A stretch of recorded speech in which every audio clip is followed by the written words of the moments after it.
اظہر صدیق صاحب، امریکہ میں جو ہے وہ نئے صدر اب سے کچھ دیر میں حلف اٹھانے کے لیے جا رہے ہیں.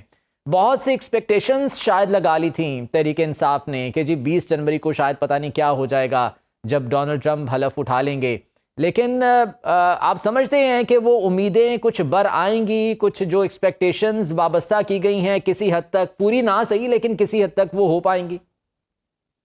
بہت شکریہ. دیکھیے ہماری امیدیں بڑی واضح اور ہماری امیدیں یہ نہیں ہے کہ کسی نے آ کر کلنٹن کی طرز کے اوپر، جب آپ کو پتا ہے ڈاکٹر نسیم اشرف نے کہہ دیا کہ اپنا ان کی ملاقات پاکستان کے چیف جسٹس سے باتھ روم کے اندر 5 منٹ کی ملاقات ہوئی اور وہ طے ہو گیا تھا کہ نواز شریف کو سزا نہیں دینی، پھانسی نہیں دینی. تو یہ نہیں، وہ حالات تو آپ کو سامنے نظر آ جانے چاہیے کہ انٹرونشن کتنی ہے. روکا بھی بڑا لوگوں نے. اب میں نہیں کہہ رہا، یہ ڈاکٹر نسیم اشرف نے بتا دیا. ہماری اس طرح کی امیدیں کوئی نہیں، ہم پہلے بتاتے چلے. ہم صرف ہمارا کنسرن ہے، ہم تو عدالتیں فیس کر رہی ہیں نا، یہ جو جھوٹے پرچے درج ہونا، ہیومن رائٹ لیکن وائلیشن اظہر ہو رہی صدیق ہے. صاحب، جب نومبر میں صدارتی انتخاب جیتے تھے ڈونلڈ ٹرمپ، تب تو بڑے جو ہے وہ شادیاں تحریک انصاف نے بجائے تھے. نہیں، اس کی وجہ میں بتا دیتا ہوں. اس کی وجہ یہ تھی کہ بنیاد پر آپ نے دیکھ لیا نا کہ یہ والا اسرائیل والا معاملہ رکنا نہیں تھا. یہ آتے ہی امریکن ڈونلڈ ٹرمپ کی ایک کامیابی سمجھ لیں کہ وقتی طور پر رکا ہے یا بعد میں رکا ہے، لیکن یہ ایک بہت بڑی مائل سٹون ہے ان کا. پھر ابھی بھی سٹارٹ میں انہوں نے تو اپنے امریکہ میں جو مسائل ہیں امریکی لوگوں کو وہ پہلے دیکھنا ہے. ہمارا کنسرن صرف ہیومن رائٹ وائلیشن کے حوالے سے. دیکھیں نا، آپ ذرا غور تو کریں، کیا وہاں کوئی الیکشن کمیشن بکا؟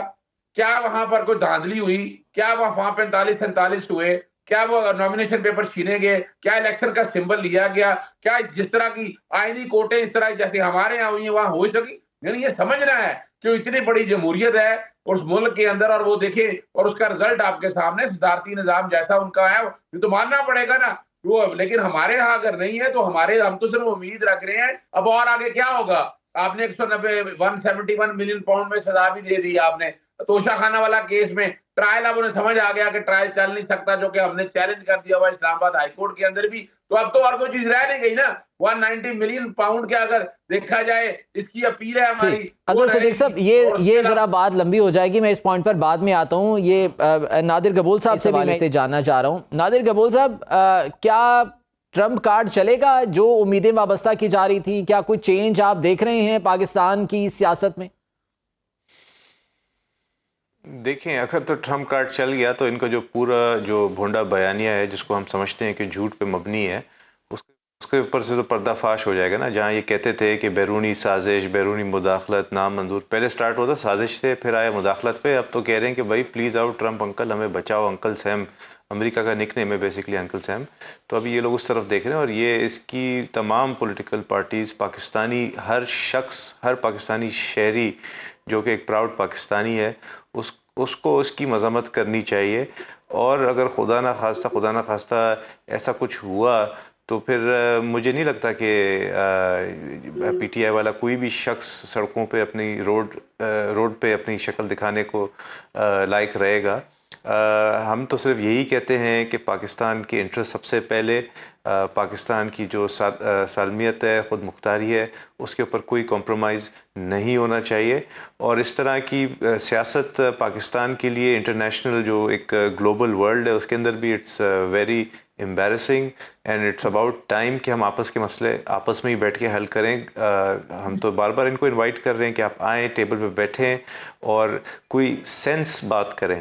مطلب یہ نہیں بولیں کہ بھائی کہ ہم آپ پہ پریشر ڈالیں گے تو آپ جیل سے رہا کر دو. ایسے تو پھر ہر ڈاکو، چور، جس نے کسی کے پلاٹ پہ قبضہ کیا ہے، کسی کی جائیداد ہڑپ لی ہے، گبول صاحب ٹیبل پر تو وہ بیٹھ گئے ہیں اور اپنی ڈیمانڈز بھی انہوں نے رکھ دی ہیں. اب دیکھنا یہ ہے کہ اس پر جواب کیا آتا ہے. آپ نہیں سمجھتے کہ یہ اگر سٹارٹ کیا جاتا ہے تو یہ پروگرام مشکلات سے خالی نہیں ہوگا؟ اس ڈالرز کا خرچہ بھی ہوگا اور ڈیفینیٹلی ٹرمپ انتظامیہ کو بھی اس میں خاصی مشکلات کا سامنا کرنا پڑ سکتا ہے. ہاں، لیکن کیونکہ انہوں نے اتنا اندیا دیا ہے اور بار بار اس کو ہیمر کیا ہے اپنی قوم میں، پورے قوم کے دماغ میں، اور وہ کہتے کیا ہے، وہ اس کو جوڑ رہے ہیں امریکہ کی سیکیورٹی سے بھی. وہ کہتے ہیں کہ اتنے سارے قاتل آ گئے ہیں امریکہ میں. یہی انہوں نے الیکشن کمپین میں بھی کہا ہے، اور پھر انہوں نے کیٹس اور پیٹس کی بھی بات کی. تو وہ ایک ڈیولپ کرتے آ رہے ہیں